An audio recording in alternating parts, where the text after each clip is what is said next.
Hello and welcome to Saturday's News. I am Freddie Mo.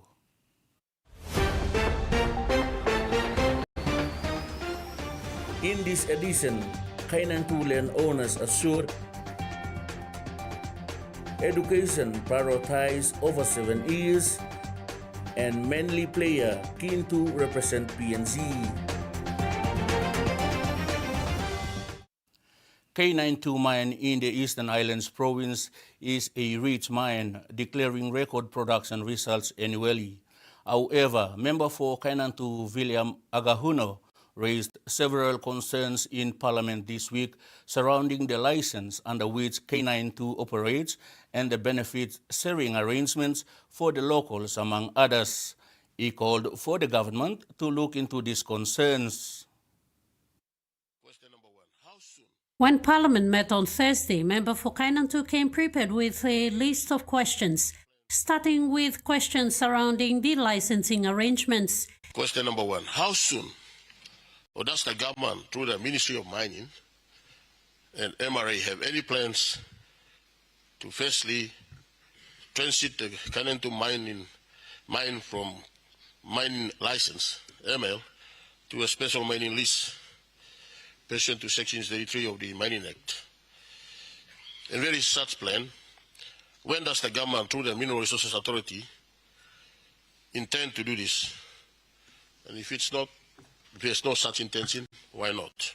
He continued with more questions, seeking answers around landowner benefits. Does the government have any plans to review and accord the richest but poor black people of Kainantu and Makam benefits equivalent to or similar to those SML or MLNS in this nation?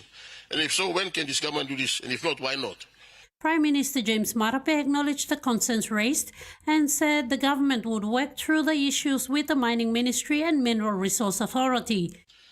I want to say from the outset, no mining company is operating in this country outside of the regulatory processes. I don't think the present Kainantu mine is operating outside of the regulatory process, but if upon inquiry, and that is so, then government will correct what is wrong. But I want to say from the outset, I think the company is operating under mining lease. We will check the lease conditions, and we'll check all necessary areas that needs to be checked pertaining to landowner benefits, landowner rights, country benefits and country rights, all benefits that is due to the people of Kainantu and Makam, to the people of Eastern Highlands and Morobe, to the people of the districts concerned. He said K92 mine remained an important project for the country and noted that it had emerged as one of the country's strongest performing mining operations and announced that government agencies would conduct reviews over the coming months. I've visited that mine twice already. And if there are any infringement to law, then we will bring it to notice and we will reconcile. I understand your views that the mine is now no longer qualified to operate on a mining lease. It must migrate to the special mining lease regime. If that is so, then it will happen so. If landowners have been left behind, I do, through this question, give you my highest assurance that within the month of June, July, and August, before we go into September 16 this year, the mining minister and MRA team will reconcile as to what needs to be done with the landowners and with the provincial government, with the districts concerned, and so your benefits is properly defined. The Prime Minister also highlighted infrastructure improvements associated with the mine, including road upgrades and power expansion. Ruth Rongola, TVWAN News.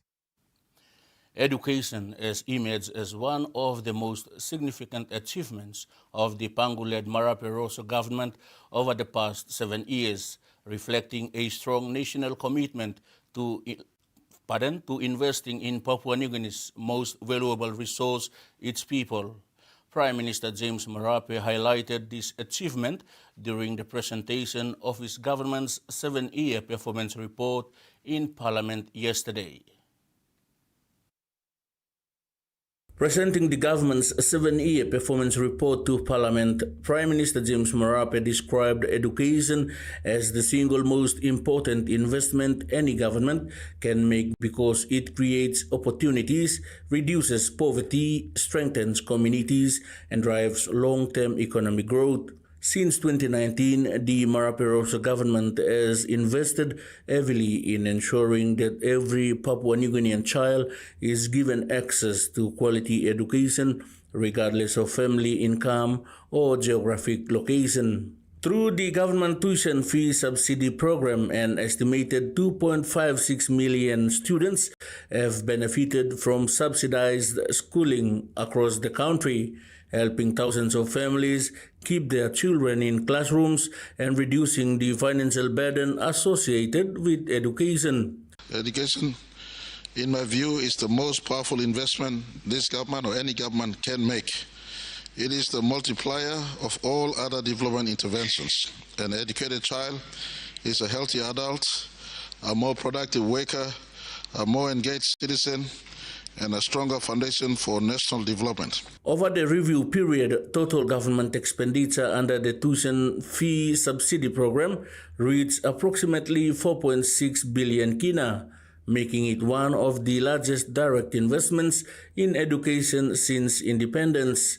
Annual funding increased significantly from approximately 602 million kina in 2019 to more than 1.01 billion kina in 2025, demonstrating the government's determination to ensure that financial hardship does not prevent children from accessing education.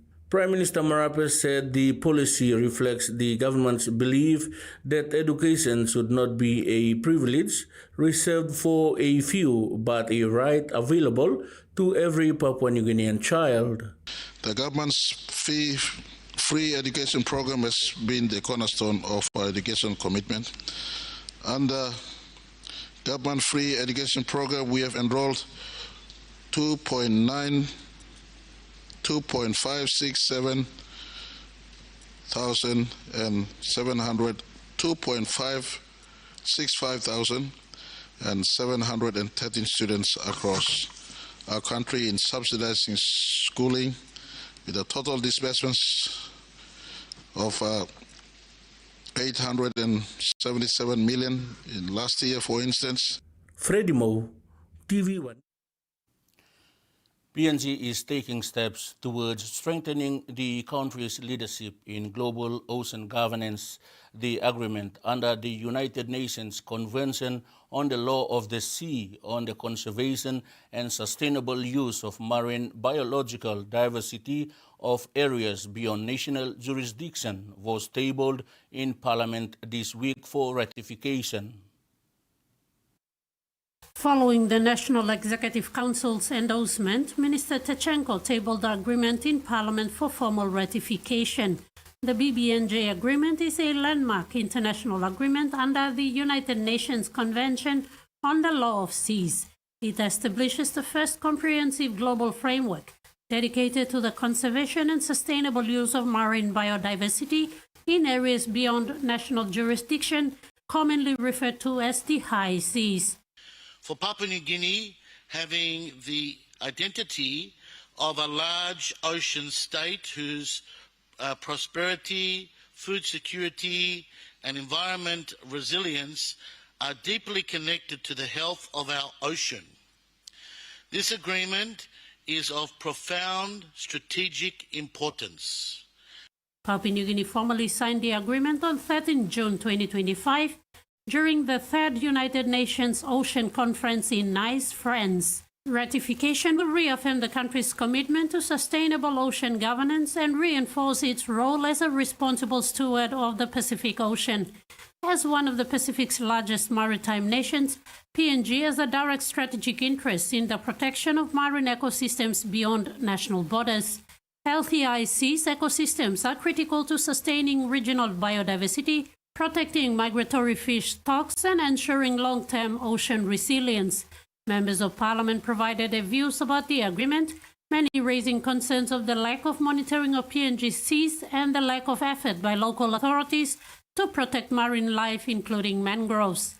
When marine ecosystems suffer, it is these communities that suffer first. For instance, just most recently in New Ireland, we had dead fish rising up. And the coastal communities were very frightened.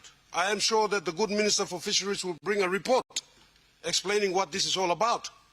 But that in itself is an example of what happens when we don't pay attention to who's in our waters.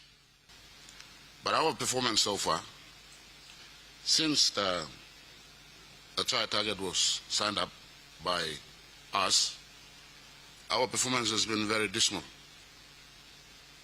Terrestrially, so far, we have conserved less than 3% from all our national protected areas that we have in this country. Only 3%. And we have yet to go. And 2030 is about 4 years away. Marine conservation, we've only conserved less than 1%. 1%, less than 1%. Meantime, the agreement aligns closely with PNG's national legal and policy frameworks, including the Maritime Zones Act 2015, Fisheries Management Act 1998, Environment Act 2000, Climate Change Management Act 2015, and the National Oceans Policy. Ruth Rongola, TV1 News. Member for Kirivina Goodenough Douglas Tomuriesa in participating in the debate about the ratification of the BBNJ agreement raised concerns on the damages done on marine environment in the outer islands in the country. Member for Kirivina Goodenough Douglas Tomuriesa has voiced significant concerns regarding the detrimental impact of various activities on marine life in the outer islands of Papua New Guinea, highlighting the vital role that healthy marine ecosystems play in the livelihoods and culture of coastal communities. Tomuriesa pointed out that issues such as overfishing, pollution, and habitat destruction are severely affecting marine biodiversity. The high seas law that is set before us today, let's simply put it and think of it this way. If the land laws are a constitution, UN clause is the constitution for the ocean. It tells PNG what part of the sea we own and what we can do and what foreigners can do. With the current laws you got, you don't have to go far to see the vessels anchored in Milne Bay waters. Tomuriesa calls for urgent action to address these environmental challenges, emphasizing the need for sustainable fishing practices and stronger regulations to protect marine habitats. He called on both the national government and local authorities to implement effective conservation measures and raise awareness among communities about the importance of preserving their marine resources. From the waters of Missima all the way down to Rossall and Sudest, you see a lot of vessels parked out there on these islands. And what are they doing there? Yachts in their hundreds come in and go out each day. You get down to the islands of Kitawa, Gawa, in the Milne Bay province, Simsimla. You find a lot of vessels just coming and going out at will. And we have no monitoring measures in place to get out there and police the waters that we have. And they come in. Why do they come in? In recent findings out at Buriburi Island, someone went out there and saw a stream, tide. He tried to follow that stream and pull ashore. When he got out there, dug the soil, it was filled with drugs. Additionally, Tomuriesa expressed the necessity for collaboration with environmental organizations and stakeholders to develop and promote strategies that ensure the protection of marine ecosystems while supporting the livelihoods of local communities dependent on these resources. This is the TV1 News. We'll return in just a moment. Stay with us.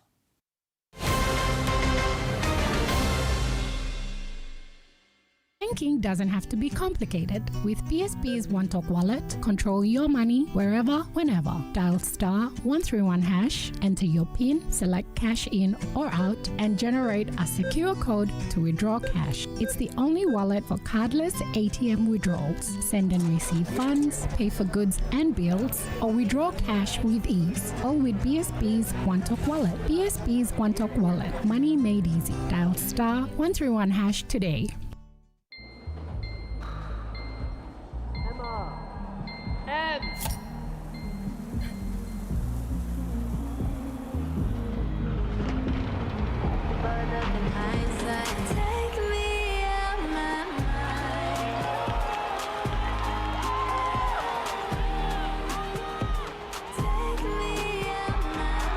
When you're all in, anything can happen. Grab a Coca-Cola and enjoy the moment.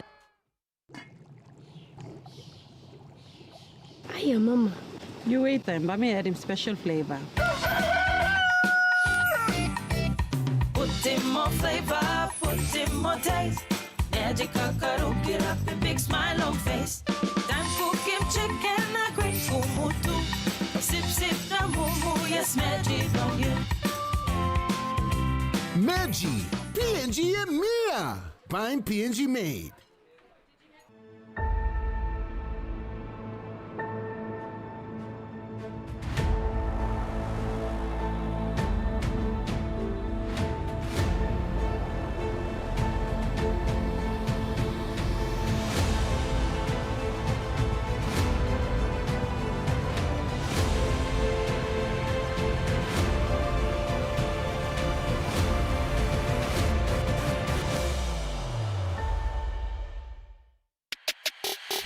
You have to meet my best friend. She's the sweetest. Hey, check out my hair. Which one? The one on your head or the one in the sink? Relax. Next time, just use the Mega Growth Anti-Damage Relaxer. It's infused with wonder oils and conditioning proteins for visibly less hair breakage after retouching. Now your hair looks great. Thank you. Mega Growth Anti-Damage No-Light Cream Relaxer for visibly less hair breakage after retouching. P&G's favorite soft drink now in bottles. Goldspot brings you fresh, bold flavors in brand new 500ml bottles.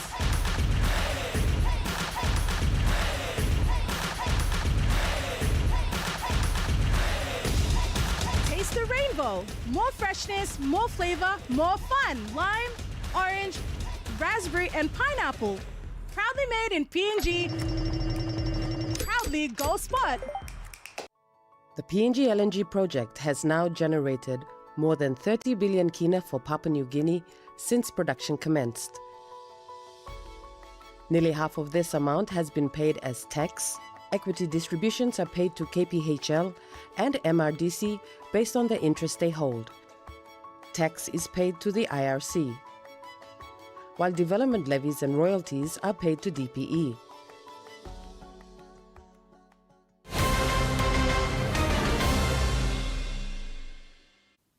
Welcome back. Students of Philip Aravure Primary School in the National Capital District showcased their knowledge of science through a mini science fair yesterday as part of their activities for the World Environment Day. This mini fair gave the students the opportunity to showcase their knowledge of science, especially in environment. They used this platform to conduct awareness on climate change, exploring the impacts of climate change on their community, and proposed solutions to mitigate its effects. The students also talked about biodiversity, focusing on local flora and fauna, their habitats, and the importance of biodiversity in ecosystems, as well as investigating the sources of pollution in the local environment and developing solutions for reducing waste and improving air and water quality. In regional, Queenslanders could be set for a power price reprieve after the release of the latest pricing determination. But ahead of the upcoming budget, questions have swirled over possible shocks to Queensland's bottom line. As the scoop. electricity bill relief. Fantastic. The Queensland Competition Authority has forecast regional households will pay about $150 less on energy next financial year. That's a drop of almost 7%, while businesses are expected to see around an 8% reduction. Rising fuel prices, rising rents, rising interest rates.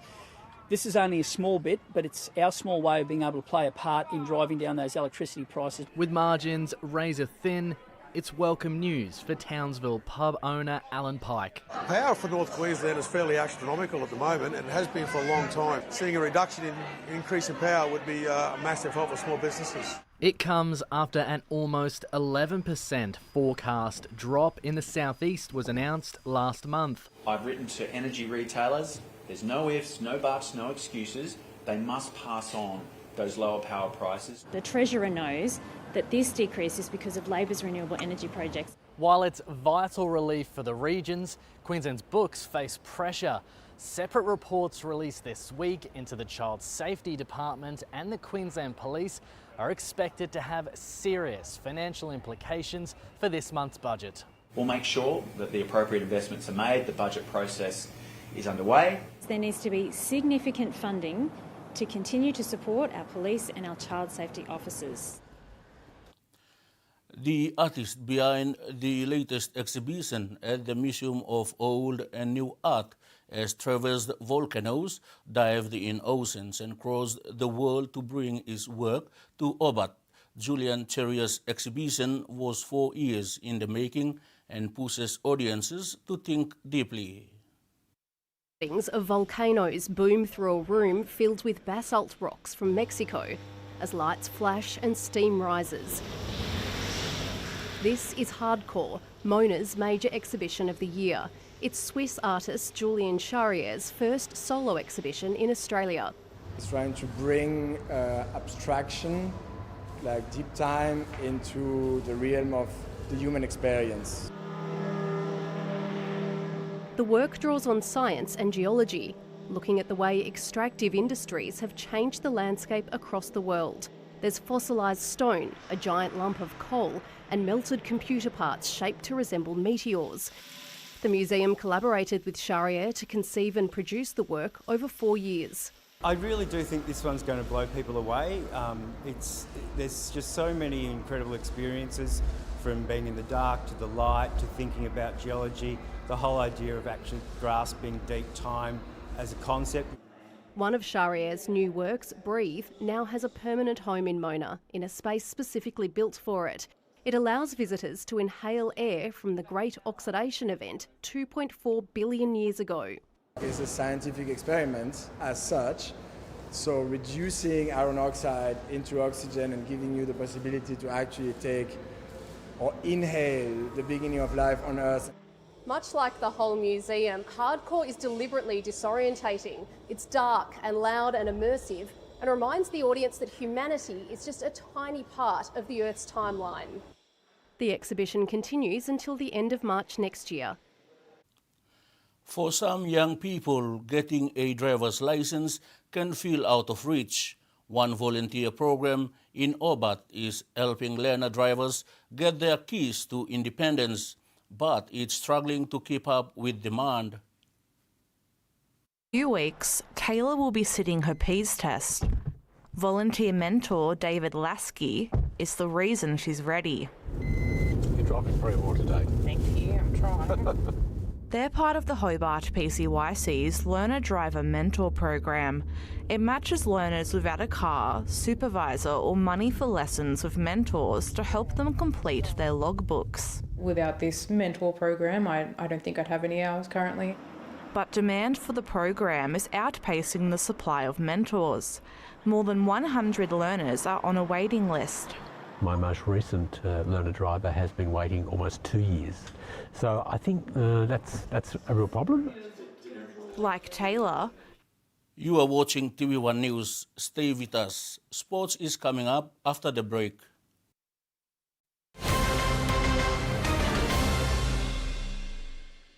For too long, banking has felt out of reach for many. But now, BSP's One-Took wallet is here to change that. Send and receive money, pay bills, and top up. It's your money, wherever, whenever. Because at BSP, we are committed to improving how our customers connect to our One-Tooks, to our family, to the ones we love. BSP's One-Took wallet. Money made easy. Dial *131# for everyone.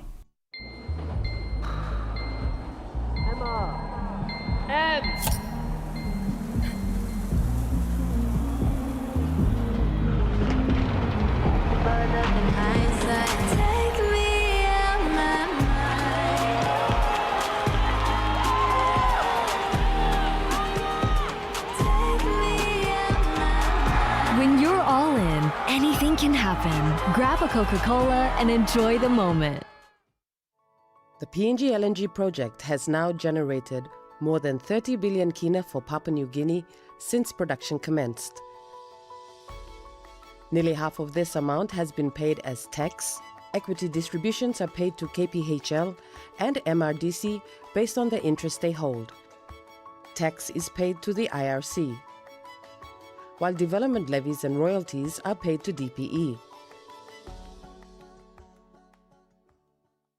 You sabi to awesome condom and one way where you can abrusim seek HIV, STI na unplanned pregnancy. Tingim, use him condom long right way. Stop safe na look out him yet. Use him condom all get a time. Suppose you no sabe long HIV status long partner blog you or suppose you got plenty partner. Use him condom good all get a time. Long haborusim seek HIV, STI na unplanned pregnancies. Use him condom banisim you yet na future blog you. This platok save ikam long National AIDS Council Secretariat.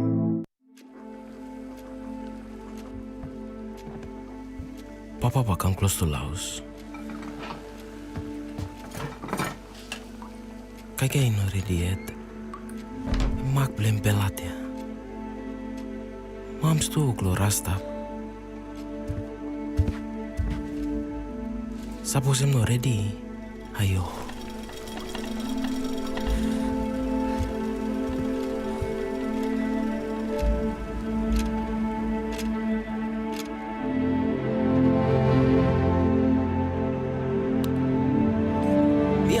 Pasim lo paps. I'm sure him way blue me get that. From our homes where every morning starts with a taste we all love. A taste that holds memories and sheds stories. A taste that can bring friends together. Made with care and loved in every corner of PNG. Inspired by our champions and rooted by our family values. Snacks, so crunchy and tasty, it's irresistible.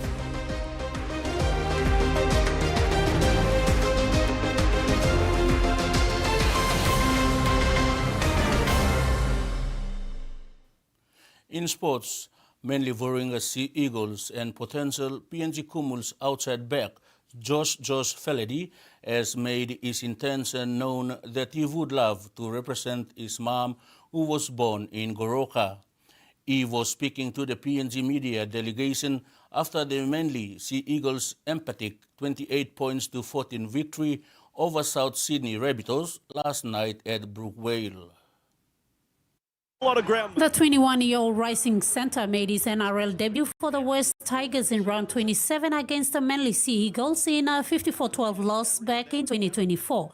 Ironically, Feledy was part of Thursday night's Eagles thumping of Alex Johnston's South Sydney Rabbitohs in front of their home crowd at Brookvale. Feledy, who came off the bench and played out the last 30 minutes of the second half, was very pleased with the team's performance. The boys did really well. I think I got them for the last 30 minutes, so I'm not sure what the score was when I got out there, but it felt good. Everyone was on the same page and it was a good win. When giving a brief insight to his connection to PNG, Feledy revealed it was his granddad who lived in Goroka back in the day. My granddad was over there for quite a few years, I think during war times or something, and I'm not sure where he was born, but I know Mum was born in Goroka. So my mum was born in Goroka and Granddad was born close to there. On the potential of representing PNG in the Cumul's colours with the Rugby League World Cup coming up, Felady said, Well, I would love to. I haven't really thought too much ahead. I've just sort of got back to Manly this year and enjoying my footy and getting a few first grade games, which I'm happy about. So I'm focused on that, but yeah, I would never say no. He's also got good connection with Justin Olam when he was at the Tigers and a good mate still. Felady has represented New South Wales in the under-19 division and only made 2 appearances for the West Tigers in 2024 before joining Manly in 2026. Ruth Rongola, TV1 Sports. Ley City FC has made a strong introduction to the Premier Soccer League season 2026 by recording 3 wins from 3 matches. They edged out Port Moresby Strikers 6 points to 2 to claim their 3rd victory today in Ley. The Ley City FC made an early statement, pulling off one of the biggest wins of the competition since round 1 last weekend, thanks to Solomon Kamake, who has been enormous for the team in the opening 3 rounds. His 4 goals today speak of the footballer he is. The host welcomed the boys from Port Moresby with some hostile receptions. The Ley City FC scored 2 goals to 1 to lead the contest in the first half. The tight contest promised a strong second-half performance from both teams. The Ley City FC lived up to the expectation. They went on to score 4 more goals, and 3 of which came through Kamake, who was having a field day. At the full-time siren, the Ley City FC walked off with 3 competition points, defeating the Strikers 6-2. The Premier Football Club, based out of Ley, will take a lot of confidence out from this result as they continue to make the push for finals football. However, for the Strikers, this is the first loss of the season. The Ley City FC is already establishing itself early in the season as one of the teams to look out for throughout the season. And now the weather forecast.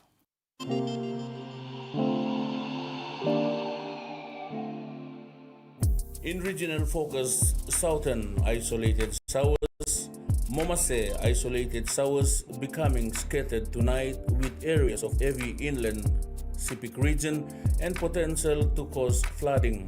New Guinea Islands, scattered showers and isolated thunderstorms with areas of heavy rain tonight and potential to cause flooding. Highlands, scattered showers and isolated thunderstorms with areas of heavy rain tonight and potential to cause flooding. Ocean forecast for PNG areas for the next 24 hours. Coral and Solomon Seas, seas moderate to patches rough with southeast winds of 15 to 25 knots with gusts. That's all we have for you tonight. Thanks for your company. Good night.